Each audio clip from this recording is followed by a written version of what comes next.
You know that moment when someone says something infuriating, and you smile politely?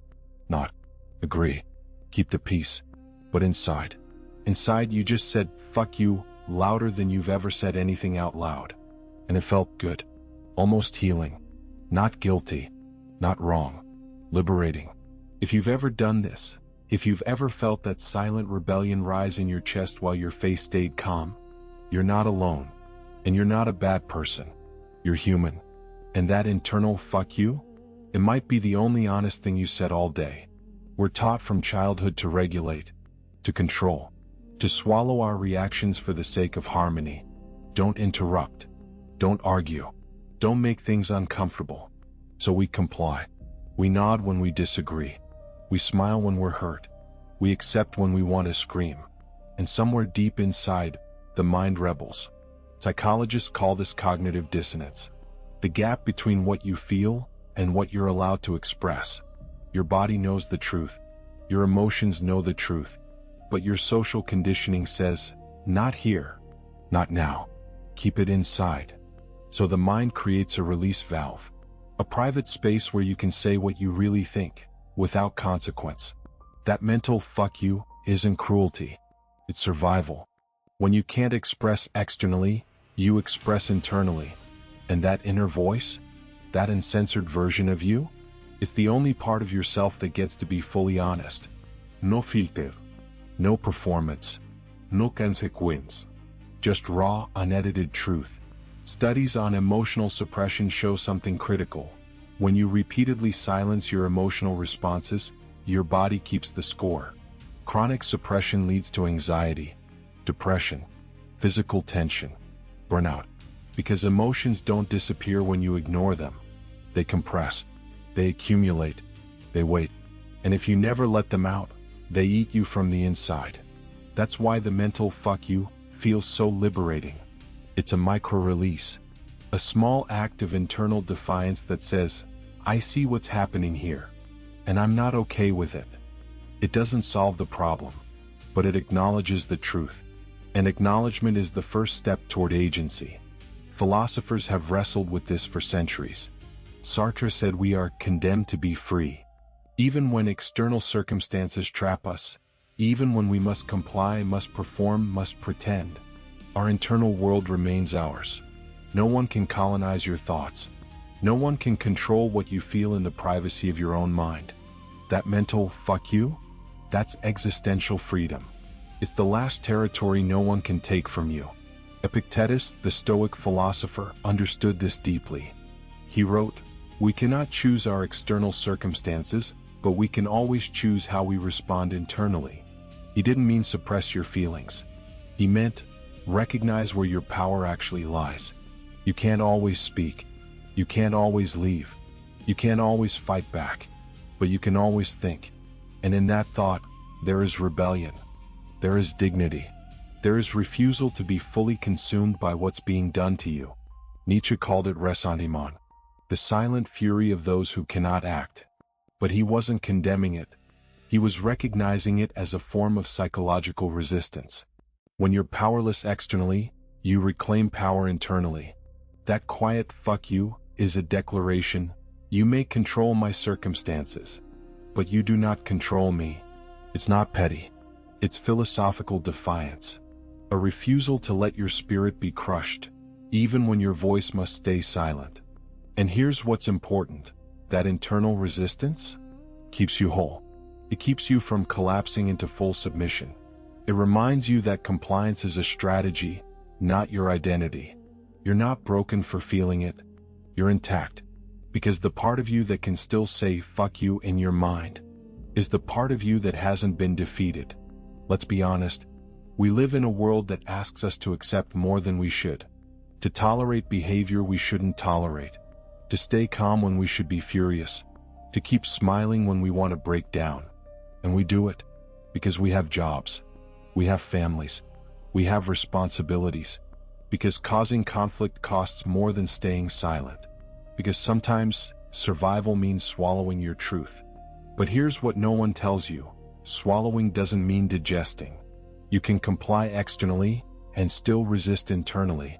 And that resistance matters. Because the moment you stop feeling that internal fuck you, the moment you accept everything without even a flicker of rebellion, that's when you've lost yourself. That silent voice? That's your conscience.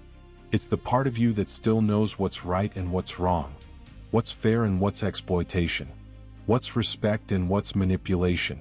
It's your psychological immune system, detecting toxicity, flagging violations, reminding you this isn't okay.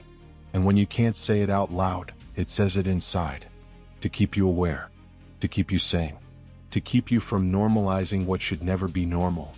That's why it feels so good. Because for one brief moment, you told the truth, even if no one else heard it, even if nothing changed externally, you heard it, and that matters. Because the relationship you have with yourself is the only one you can never escape. If you betray your own truth too many times, if you silence that inner voice completely, you lose trust in yourself. You start to wonder, do I even know what I feel anymore? But when you let that mental fuck you exist, when you give it space, you're saying, I still know, I still see, I'm still here. That's not bitterness, that's self-preservation. But here's where it gets complicated, because there's a difference between healthy internal resistance and toxic internal bitterness. One keeps you sane, the other keeps you stuck. If that mental fuck you is a brief flash, a moment of acknowledgement before you move on, that's healthy. But if it becomes your constant companion, if every interaction leaves you silently seething, that's a signal. Not that you're a bad person, but that something needs to change. Because chronic internal rage, even silent rage, corrodes you. It keeps you in a state of hypervigilance, of perpetual defense, and eventually it doesn't protect you anymore. It isolates you. So the question isn't, should I stop having these thoughts? The question is, what are these thoughts trying to tell me? Are they protecting a boundary that's being violated? Are they signaling that this relationship, this job, this situation is no longer sustainable? Are they reminding you that compliance has limits? Sometimes that mental fuck you is temporary relief, and sometimes it's a wake-up call, a sign that you've been swallowing too much for too long, that your life has become a performance you no longer recognize. And maybe it's time to stop performing, not with rage, not with drama, but with clarity, with a quiet, firm decision to stop accepting what diminishes you, to stop nodding when you mean no, to stop smiling when you're breaking, to reclaim not just your internal world, but your external one too. Because here's the truth, you deserve a life where you don't have to scream fuck you in your mind just to survive the day. You deserve relationships where you can speak. You deserve environments where your truth is allowed. You deserve to feel safe without having to retreat into silence. And if that's not where you are right now, that mental fuck you, it's not the problem. It's the symptom.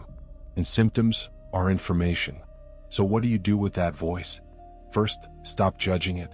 Stop thinking you're a bad person for having it. You're not. You're a person who's been pushed past your limit, and your psyche is responding. That's not dysfunction. That's self-awareness. Second, listen to it. What is it actually saying? Is it saying, this person crossed a line? Is it saying, I'm exhausted from pretending? Is it saying, I need to leave this situation? Don't dismiss it. Don't suppress it further. Let it speak. Because buried in that mental fuck you is often a truth you've been avoiding. Third, decide what to do with that truth. Sometimes the answer is nothing. You acknowledge the feeling. You let it pass. You move on. Sometimes the answer is boundaries. You don't explode. You don't attack. But you quietly, firmly start protecting your energy. You stop over-explaining. You stop over-giving. You stop performing. And sometimes the answer is leave. Not in anger, not in bitterness, but in dignity, with the quiet recognition that this space no longer serves you. Because the goal isn't to never feel that internal fuck you. The goal is to build a life where you rarely need it, where your external reality matches your internal truth, where you can speak and be heard, where you can feel and be respected. where you don't have to swallow yourself just to survive. If you've ever felt that silent rebellion rise in your chest, if you've ever smiled on the outside while screaming on the inside, if you've ever wondered if that makes you fake, bitter, or broken, it doesn't. It makes you human. And that internal fuck you, it's not your enemy, it's your ally. The part of you that refuses to be erased. The part that still knows what's true, even when you can't say it out loud. So honor it, listen to it, and when you're ready, let it guide you toward a life where you don't need it anymore. Not because you've silenced yourself further, but because you've finally given yourself permission to speak. If this resonated with you, if you felt seen even for a moment, you belong here. This is a space for people who think deeply, who feel